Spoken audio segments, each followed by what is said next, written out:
2,13 m, pele branca, nenhum fio de cabelo no seu corpo. Seu rosto tem feições infantis. Conhece diversas línguas e áreas, como geologia, astronomia, química, tudo. Mas isso é só a superfície do ser mais hediondo da literatura. Juiz Holden, um homem que...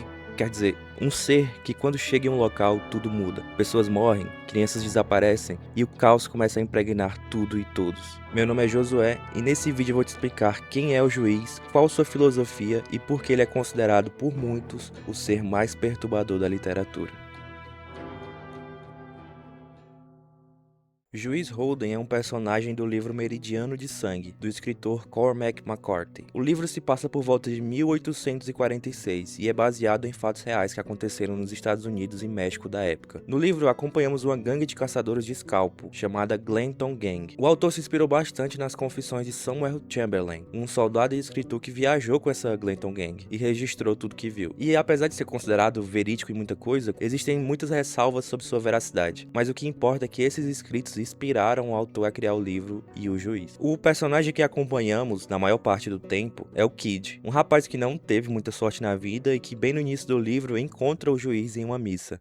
Ultrapassava os 2,10 metros de altura e continuou fumando seu charuto até mesmo ali naquela casa nômade de Deus. Senhoras e senhores, sinto que é meu dever informá-los que o homem que conduz este culto é um impostor. Na verdade, o cavalheiro nesse instante diante de vocês, fazendo-se passar por um ministro do Senhor, é não só totalmente analfabeto, como também procurado pela lei, por uma variedade de acusações, a mais recente das quais envolveu uma menina de 11 anos. 11, repito, que ele se aproximou em confiança e a qual o surpreenderam no ato de violar enquanto ainda trajado nas vestes de seu Deus.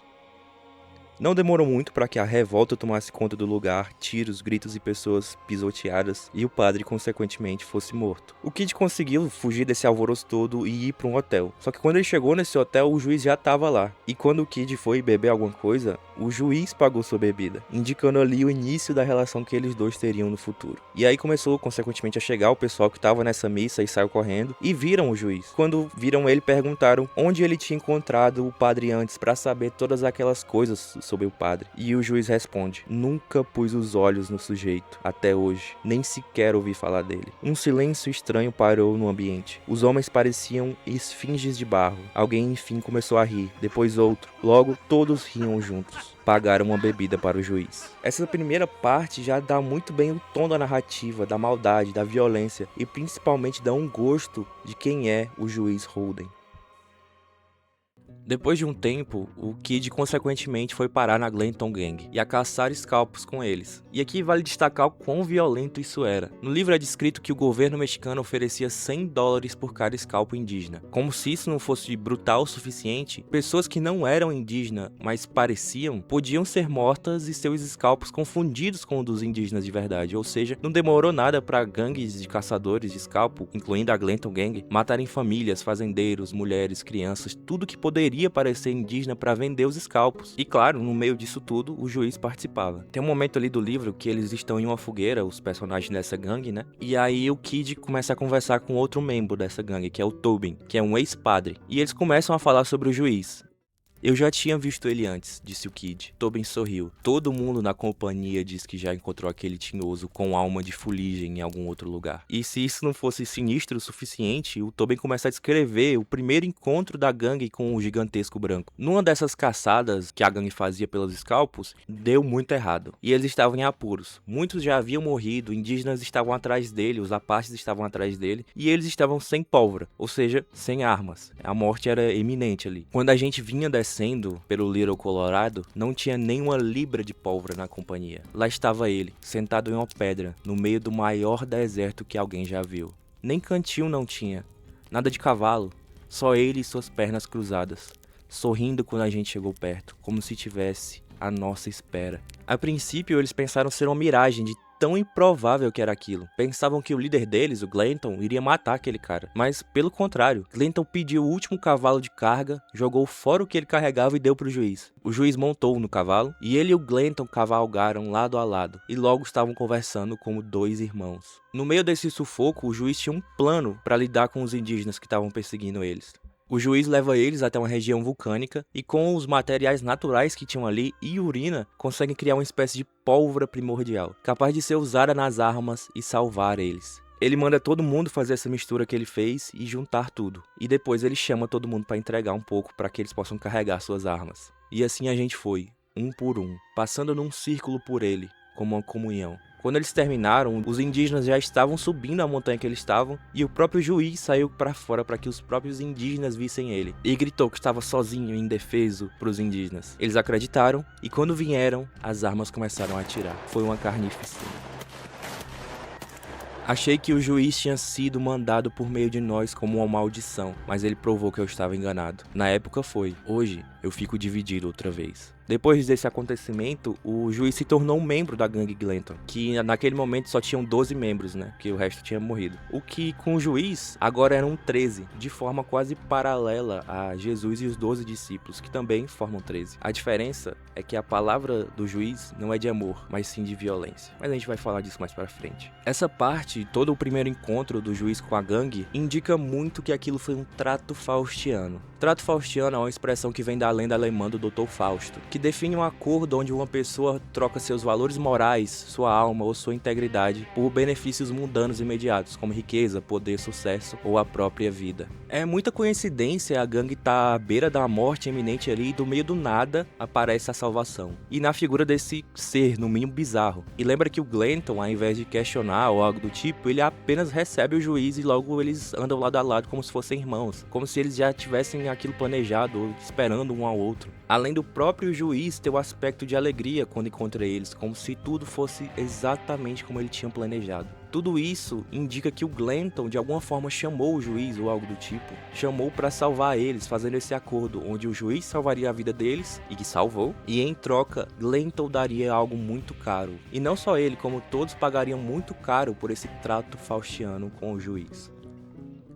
Eu não posso descrever aqui o que acontece no livro e o que a gangue faz e os atos da gangue, etc. Até porque acho que o YouTube nem permitiria. Mas vamos dizer que acontecem coisas depois desse momento, depois que o juiz entra pra essa gangue, que vamos dizer que é o motivo que um filme desse livro seria inadaptável, seria impossível de ser feito devido à tamanha violência que tem nesse livro. É claro, a gente conhece já filmes muito violentos e eu acho que conseguiriam sim fazer uma adaptação e não é só isso, mas eu acredito fielmente que sim, é uma das coisas que impede, porque só lendo o livro pra vocês terem uma noção do quão brutal é esse momento histórico que o livro retrata. A gangue em si já era muito violenta, mas depois que o juiz entra nela, a brutalidade é multiplicada por 10. E aí que tá, aparentemente, onde o juiz entra, onde o juiz está, quem fica próximo dele automaticamente fica inclinado à violência. É como se ele próprio fosse um imã de violência. Durante todo o livro, o juiz tem inúmeros discursos e diálogos intrigantes, com vários simbolismos e significados profundos, que eu pretendo abordar não todos aqui, talvez em outro vídeo eu aborde melhor, principalmente o lado gnóstico do livro e do juiz, etc. Mas o que eu quero focar aqui é uma fala específica, e uma das mais famosas do livro e do juiz, que é quando a gangue tá em uma fogueira do mesmo jeito e conversando, e o assunto é a guerra. Não faz diferença o que o homem pensa da guerra, disse o juiz.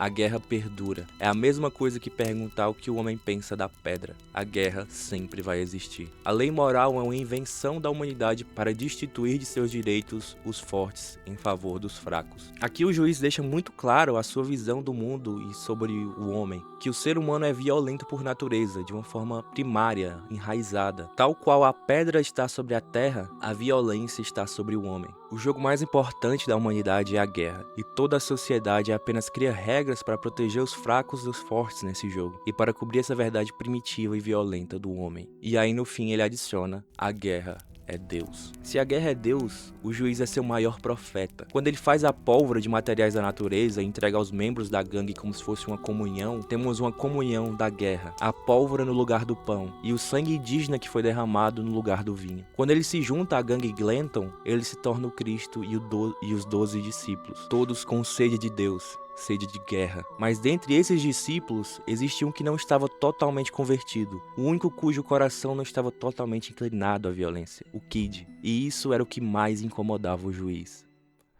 No fim do livro, o Kid agora é chamado de o Homem, já que estamos em um ponto mais ou menos 30 anos no futuro. O Homem agora está fora da gangue, que praticamente todos os membros da gangue já morreram, e os que não morreram desapareceram, ou ele não fala mais com eles, não vê mais eles há muitos e muitos, muitos anos. Incluindo o juiz, que ele não vê praticamente há esses 30 anos. Agora o Homem vive essa vida normal, digamos assim, pelo menos em comparação ao que ele vivia, né, de morte, sangue e guerra todo dia. Até que em um dia, em um bar, ele olha pro lado e vê o juiz, depois de todos aqueles anos. E ele continua igual, como se não tivesse envelhecido nenhum dia. Ele estava lá, rodeado de todo tipo de pessoa. E não demorou muito para que o juiz fosse falar com o homem e dizer como ele estava decepcionado com as escolhas dele. Que homem deixaria de ser um dançarino se pudesse ser um, disse o juiz. É uma coisa maravilhosa, a dança. E onde está o violinista? E onde está a dança? Quanto mais a guerra cai em desonra, a sua nobreza é questionada. Mas esses homens honrados que reconhecem a santidade do sangue vão ser excluídos da dança, que é o direito do guerreiro. E por isso a dança vai se tornar uma falsa dança. E os dançarinos, falsos dançarinos. E contudo, sempre haverá aquele que é um autêntico dançarino. E será que você consegue adivinhar quem pode ser? Vou dizer uma coisa, somente aquele homem que se consagrou inteiramente ao sangue da guerra, que conheceu o fundo do poço e viu o horror de todos os ângulos, e aprendeu enfim o apelo que ele exerce no mais fundo do seu íntimo, só esse homem sabe dançar. Aqui chegamos ao final do livro, que termina de uma forma que expressa bem o que o juiz acabou de dizer. Termina com o juiz dançando, o ato supremo da representação da violência. Ele baila pelo salão e se aposta de um dos violinos e dá piruetas e executa um passo, 2 passos, dançando e tocando ao mesmo tempo. Seus pés são leves e ágeis. Ele nunca dorme. Ele diz que nunca vai morrer. Ele dança sob a luz e sob a sombra e é um grande favorito. Ele nunca dorme. O juiz, ele está dançando. Ele diz que nunca vai morrer. A pergunta que fica é, o que ele representa? Ele representa nós, a humanidade, e a brutalidade que o ser humano é capaz de exercer. Talvez ele seja um retrato dos Estados Unidos, do México naquela época, e da brutalidade daquele período na história. Talvez ele seja uma representação do mal. O ponto é que o autor nunca deixou claro o que é o juiz ou o que ele representa. O que podemos tirar claramente do livro é que toda essa violência, toda essa guerra e todo esse sangue derramado só existiu uma pessoa beneficiada. E essa pessoa foi o juiz. É estranho porque parece que o juiz quase que tem noção do livro. Ele tem noção de tudo que está acontecendo. É como se ele fosse um ser que está fora do livro ali falando com você. Fazendo você questionar o que você sabe sobre o mal, sobre a brutalidade, sobre a dor, sobre a guerra. E eu não vou me aprofundar mais, até porque quem sou eu para tentar definir o que é o juiz, o que ele pode ser e etc. Pretendo fazer outros vídeos falando melhor sobre algumas interpretações que tem, mas não é esse o caso. Esse caso é mais para apresentar quem é o juiz. E se você gostou, considere deixar seu like, seu hype, que ajuda demais o canal a crescer, e se inscrever no canal para quando postar mais vídeos sobre. E deixe seu comentário, o que você acha, o que você pensa sobre esse livro, sobre o juiz, ou até mesmo o que você gostaria que tivesse um vídeo sobre falando aqui. E muito obrigado por todos que ficaram até aqui no vídeo. Espero vocês no próximo. Até mais.